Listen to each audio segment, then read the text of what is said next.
Hi there, Shark Recaps as always, and today I'm going to explain the 2009 movie The Revenant. Events are unfolding in Iraq. A group of soldiers are riding in a truck through enemy territory. The guys are arguing about necessity to be here and that everything is predetermined. The truck driver says that if so, then why see the road, and turns off his headlights. The soldiers begin screaming and the driver turns on the lights again, but there is a little boy in front of the hood. After passing, the truck stops. Bart wants to check to see if the boy has survived, but his friends don't really like the idea, because it is forbidden to stop at night in the desert.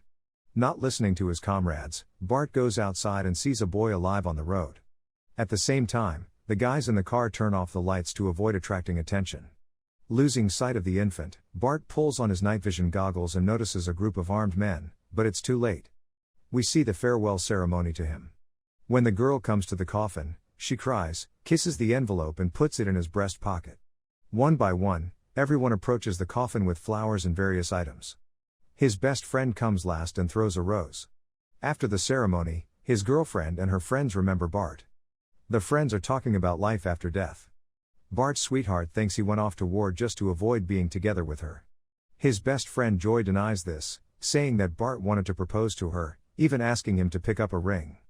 These words make her even more upset and she leaves for the street. Wanting to comfort the girl, Joy follows her. She asks how he manages to hold himself so well, to which Joy tells her that he just pops a sedative and washes it all down with alcohol. The girl finds solace in the guy's best friend and at one point they kiss. Realizing that none of this is right, Joy stops short of wanting to make things worse. But Janet says it can't get any worse and they continue kissing. At this time, the moon illuminates the cemetery and suddenly the lid of the coffin starts to move. Bart, awake, climbs out of the grave to the nearest room. He breaks a window and goes inside. Confused, he tries to drink some water, but he can't. Approaching the mirror, turning on the light, he sees that he is in a terrible state and his mouth is stitched shut. Not understanding and not believing what's is happening, he cuts the threads and screams that it is all a dream, and that he is just sleeping. After which he goes to his best friend's house. After knocking on the door and saying it's him, Joy can't believe it, thinking it's someone messing around badly.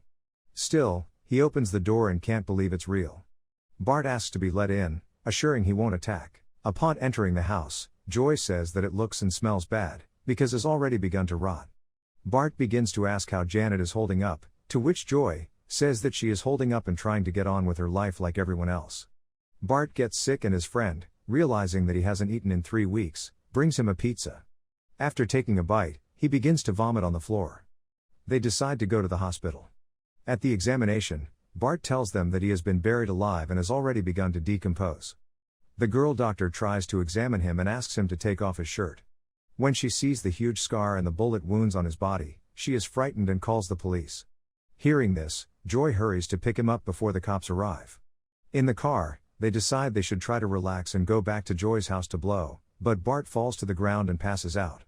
In the morning, Joy calls their friend Maddie, asking her not to tell anyone and to examine the body. She is a nurse who is into mysticism. After examining him, she confirms that he is dead, after which she tells Joy that he must drive a stake through his heart or he will come back to life every night and crave blood. Joy continues not to believe in the supernaturalness of this phenomenon, arguing that there must be a scientific explanation. At night, Bart comes back to life. Joy cooks him dinner, which is not very desirable. Bart tries to eat, but he vomits again. They decide to rob the blood bank. After sneaking inside, Bart finds blood, but a nurse notices him. He starts threatening him with a gun and the woman, giving blood and thinking he's from some cult, tries to change his mind. At the end she clings to the bag not wanting to give blood, but Bart's glasses come off and when she sees his scary pupils she starts screaming in terror. Bart, grabbing the blood bags, runs out and gets in the Joy's car. The guys start boozing and partying, and in the morning Joy drags Bart's body home. In the evening, when he comes back to life, Joy decides to test his reaction to the cross and holy water, but nothing works. Joy comes to the conclusion that Bart is something between a vampire and a zombie, a revenant. Realizing that they need to solve the problem of food and blood, they drive around the city looking for homeless people. After all, according to Joey, no one would notice if any of them were missing, except that no one wants to get in their car and only asks for money. Realizing that it didn't work out, the guys buy alcohol, but Bart vomits again. A Mexican approaches them wanting to rob them. Bart tries to resist, gets shot and falls down. While the mugger demands money from Joey, Bart gets up again, Not realizing what's going on, and the mugger pummels him with a full clip until Joey knocks him out with a bat. The guys drag the body into the car, and along the way a friend convinces Bart to drink his blood. He resists at first, but once he starts drinking and it gets better. Then they tie up the body and throw him off the bridge. In the morning, Joey brings his friend back into the house. In the afternoon, Janet arrives at his house with Maddie. The police call her and tell her that her boyfriend's body is missing. When she sees Bart, she can't believe he's alive. Maddie begins to convince them that they need to help him to rest, but Janet gets angry and chases them out of the room, staying with her beloved. At night, Bart comes to life and notices Janet beside him. She is happy that her beloved is with her again. Later, the guys go to the store, but the salesman acts strangely. It turns out that they are caught in the middle of a robbery. A black guy threatens them with a gun, saying that today he will kill a couple of white guys. Bart calls him a racist, which only angers him more. Meanwhile, Joey passes out and Bart grabs his gun and points it at the robber. They shoot each other, falling to the ground. Joy comes to her senses and the shopkeeper thanks them for saving him, telling them to take whatever they want. But Bart rushes to drink the bandit's blood. The friends begin to look for the criminals, with whom Bart massacres and then drinks blood. They are even shown on the news, calling the shooters orderlies. Joy likes their popularity and even wants to be like Bart, calling it a black gift. But Bart doesn't seem to think it's a gift, rather the opposite. The next night, trying to prevent another crime in a shootout, Joey is wounded, after which he dies in his car. Bart drinks his blood and brings him back to his apartment, where a couple of days later, Joy comes back to life. Now they're both revenants. The guys start fighting crime and become sort of legends. Their friend Maddie, after seeing the description on the news, decides to follow them at night. The guys break into the garage and take out the drug dealer cops, which is why Maddie catches them. She videotapes them and threatens to tell Jeanette as well as the cops. Realizing they are about to be exposed, Joy shoots her. Only before she passes out, she sends the video to Jeanette. Joy offers to get out of town and leaves Bart outside his house to pack. Upon entering the house, he finds Janet, who has received a message from Maddie.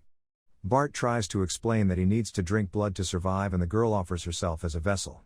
By slicing her hand, she gives Bart her blood to drink, kissing him in the process. When Joy arrives in the new car that he stole especially for them, Bart tells him that he got a little carried away and accidentally drank all of Jeanette's blood. Joy becomes furious and tells his friend that he slept with her. The friends fight and start shooting at each other, but it goes nowhere and Joy leaves. Bart makes sure that his beloved does not become a revenant, too, and dumps his body in the river. Why? The SWAT team takes him in and puts him into jail. At that time, Joey is intercepted by a car full of Mexicans. It turns out to be the guys they dealt with. They come back from the other side of the world, pinning him to the net. The ringleader pulls out a chainsaw. In the morning, Bart passes out in prison and wakes up in the morgue. After scaring the pathologist and taking his things away from him, he goes to Joy's house, where he finds a box. There's his friend in it, who tells him who did it and asks him to finally be released. Bart takes him to a construction site, where they say goodbye, after which he gets in the bulldozer and ends his friend's torment. After losing all his dear ones, Bart goes to the subway, wanting to end his existence, but he can't make it work. While riding in the car, a woman approaches him, wanting to help. Bart pounces on her and drinks her blood, which is why he is discovered by the people in the station. He runs away, but the police are already waiting outside, from whom he also manages to escape. Bart goes to the top of the hill, where he meets the dawn and passes out. Next we see people in white jumpsuits surrounding the lying guy. After a while we are shown scientists studying him and others like him. The military is interested in them, and then we see them being dropped from a plane in Iraq. The lid opens and Bart gets out. He's back where it all started. Thanks for watching. If you liked my recap, don't forget to leave a like and subscribe to the channel. Bye.